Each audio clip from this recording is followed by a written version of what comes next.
Halo Malaysia, terima kasih kerana sudah menonton video ini. Sebelum kita bermula, sila pertimbangkan untuk tekan butang subscribe, like dan share. Berita perkembangan politik semasa dalam negara, perkembangan negara dan semuanya ada di dalam channel ini. Terima kasih kerana sudah menonton. Hai halo Malaysia, selamat petang tuan-tuan dan puan-puan. Terima kasih kerana anda masih terus setia berada di dalam channel Elvino ESTV.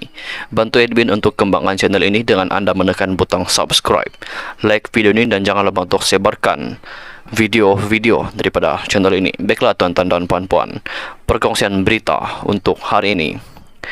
Tak kira siapapun, kita akan siasat, jelas Azam Baki. Nah, satu lagi berita yang amat mengejutkan bagi pengamal-pengamal rasuah, jerung dan juga walaun-walaun yang seringkali mencemarkan imej negara dengan mengamalkan amalan rasuah.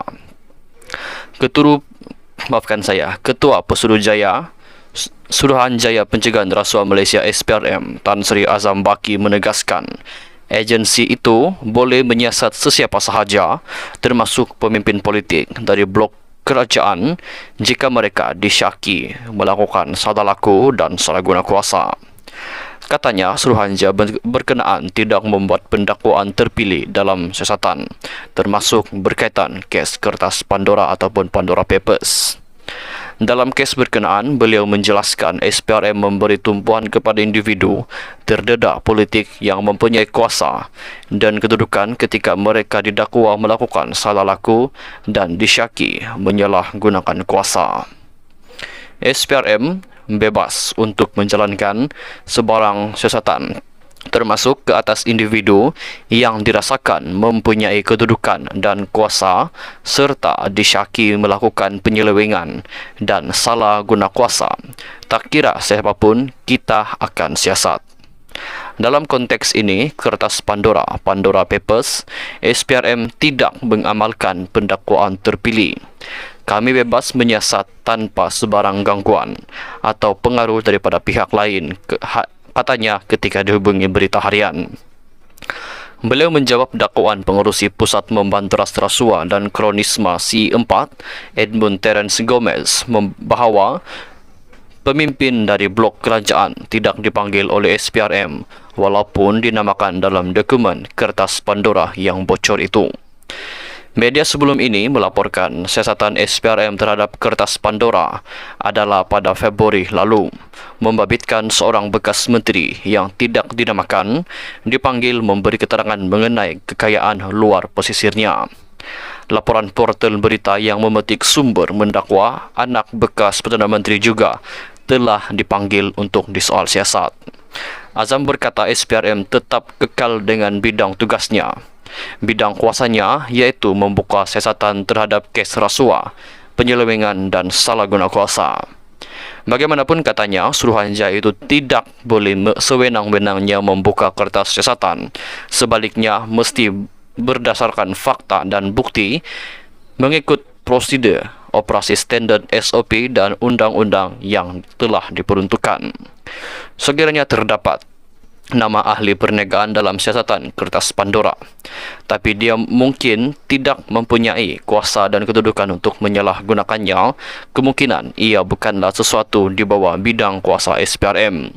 Sebaliknya, siasatan itu mungkin berkaitan kes mengelak membayar cukai. Dengan bidang kuasa, siasatan adalah di bawah Lembaga Hasil Dalam Negeri LHDN, katanya. Beliau berkata, dalam siasatan kertas Pandora, SPRM bukanlah satu-satunya agensi yang melakukan siasatan. Sebaliknya, turut membabitkan Polis Diraja Malaysia SPRM, LHDN dan Pusat Kewangan Jenayah Nasional NFCC. Kertas Pandora ataupun Pandora Papers adalah kebocoran dokumen yang mendedahkan ratusan pemimpin dunia, ahli politik, hartawan, selebriti, pemimpin agama dan pengedar dada dilapor menyembunyikan wang serta pelaburan mereka dalam hartana, kapal persiaran dan aset lain sepanjang 25 tahun yang lalu. Mereka dilapor mengambil langkah terbabit antara lain bertujuan untuk mengelak membayar cukai. Laporan itu juga didedahkan menerusi hampir 12 juta file yang dimiliki 14 firma keuangan di serata dunia. Beberapa pemimpin Malaysia, termasuk ahli politik, turut tersenarai dalam laporan yang menggemparkan dunia itu. Dokumen itu didedahkan serta Konsortium Wartawan Penyiasatan Antarabangsa ICIJ. Tonton dan puan-puan, sekian dulu perkongsian berita kita pada hari ini. Kita jumpa lagi di video yang seterusnya. Hai Malaysia, kita bertemu kembali di dalam channel ini. Sambungan berita dipetik daripada Malaysia Kini. Azam Baki, kerjasama SPRM bantu usaha Kuwait, sabitkan Jolo. SPRM menafikan dakwaan bahawa pihaknya tidak bekerjasama dengan usaha Kuwait untuk membuat pendakwaan terhadap jenayah berkaitan 1MDB di negara itu. Malah Pesuruhjaya SPRM Azam Baki memberitahu Malaysia Kini bahawa mereka telah bekerjasama dengan pihak berkuasa Kuwait sejak tahun 2020 dan terbuka untuk terus berbuat demikian. Kerjasama ini penting dalam membantu Kuwait membuat sabitan terhadap ahli perdagangan Lau Tek Jo dan 4 individu lagi untuk pertuduhan pengubahan wang haram. Siasatan masih dijalankan oleh bahagian pencegahan pengubahan wang haram SPRM untuk mendapatkan semula hasil haram tersebut, kata Azam Baki. Pada tahun 2020, The Wall Street Journal melaporkan bahawa penyiasat Malaysia menemui jejak wang dari China ke sebuah bank China di Kuwait dan seterusnya ke entiti di Kepulauan Cayman yang dikawal oleh Jolo. Ia digunakan untuk membayar hampir 1 bilion US dollar untuk aset yang dikuasainya di Malaysia untuk membayar hutang-hutang 1MDB. Sebagai sebahagian daripada siasatannya, Azam memberitahu Malaysia Kini bahawa pada September 2021, SPRM melalui Pejabat Peguam Negara AGC memohon bantuan perundangan bersama untuk mendapat maklumat lanjut dan dokumen berkaitan daripada kerajaan Kuwait. Dokumen MLA mengandungi maklumat penting dalam siasatan SPRM ke atas jejak wang kes ini, katanya.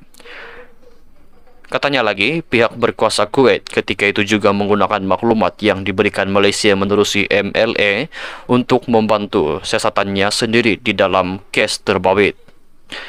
Ini membawa kepada sabitan terhadap Jolo, Bachar Kiwan dan 3 lagi baru-baru ini, katanya lagi.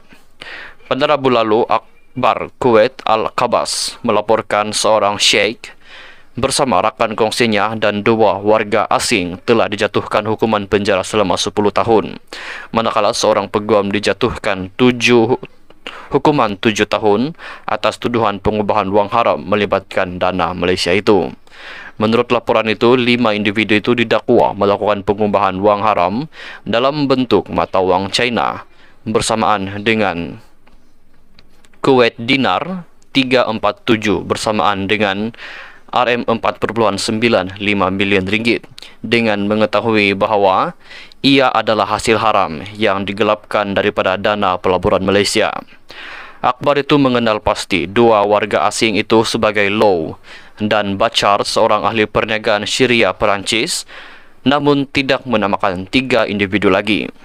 Laman Sarawak Report bagaimanapun mengenal pasti Sheikh tersebut dengan nama Sheikh Sabah Jabel Al-Mubarak Al-Sabah, anak kepada bekas Perdana Menteri negara Kuwait.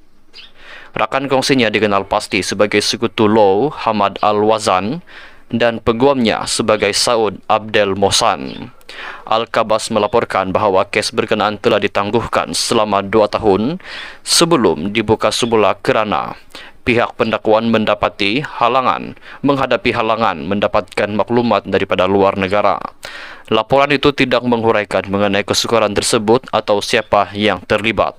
Tetapi Sarawak Report berkata ia menunjukkan kurangnya kerjasama daripada Malaysia. Bercakap dengan Malaysia Kini selepas sabitan terbaru itu, Bachar turut menggesa Malaysia untuk menyiasat dakwaan penglibatan pegawai kerajaan Kuwait dalam skandal 1MDB. Sekian saja dulu perkongsian berita kita pada hari ini. Kita jumpa lagi di perkongsian berita yang seterusnya. Jangan lupa untuk tekan butang subscribe, like video ini, dan jangan lupa untuk sharekan juga video ini. Kita jumpa lagi di video yang seterusnya. Bye-bye.